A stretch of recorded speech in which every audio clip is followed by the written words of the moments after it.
But என்னை பொறுத்த வரைக்கும் பிரியாணின்ற வார்த்தையை கேட்டாலோ இல்லை பிரியாணியை கண்ணால் பார்த்தாலோ நம்ம உடம்புல ஒரு ஹார்மோன்ஸ் இருக்குது. அந்த ஹார்மோன் பேர் ஹாப்பி ஹார்மோன்.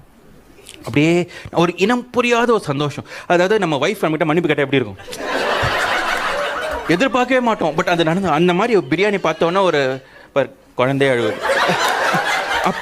அப்படி ஒரு ஃபீலிங் இருக்கும் நமக்கு. அந்த மாதிரி ஒரு ஃபீலிங் ஹாப்பியாக இருக்கும். பட் இதில் என்னென்னா சில பேருக்கு பிரியாணி பிடிக்கிறது இல்லை. என் ஃப்ரெண்டு முத்துராமலிங்க சொன்னாங்க பிரியாணி பிடிக்காது. எப்படி பிரியாணி பிரியாணின்றது ஒரு குழந்தையோட மழலை பேச்சு மாதிரி அவ்வளோ இனிமையாக இருக்கும். நான் சொல்கிறது சிக்கன் இல்லைன்னா மட்டன் பிரியாணி. இந்த வெஜ் பிரியாணி வந்து அந்த தூரத்தை சொந்த அங்கிள் அவங்க அட்வைஸ் பண்ணுற மாதிரி பட்டு மொக்கையாக இருக்கும். ஃபிஷ் பிரியாணின்னு ஒன்று இருக்குது. அது வந்து கமல்ஹாசன் ஸ்பீச் மாதிரி, நல்லா இருக்கா நல்லா இல்லையா, பிடிக்குதா பிடிக்கலையா, ஒரே குழப்பமாவே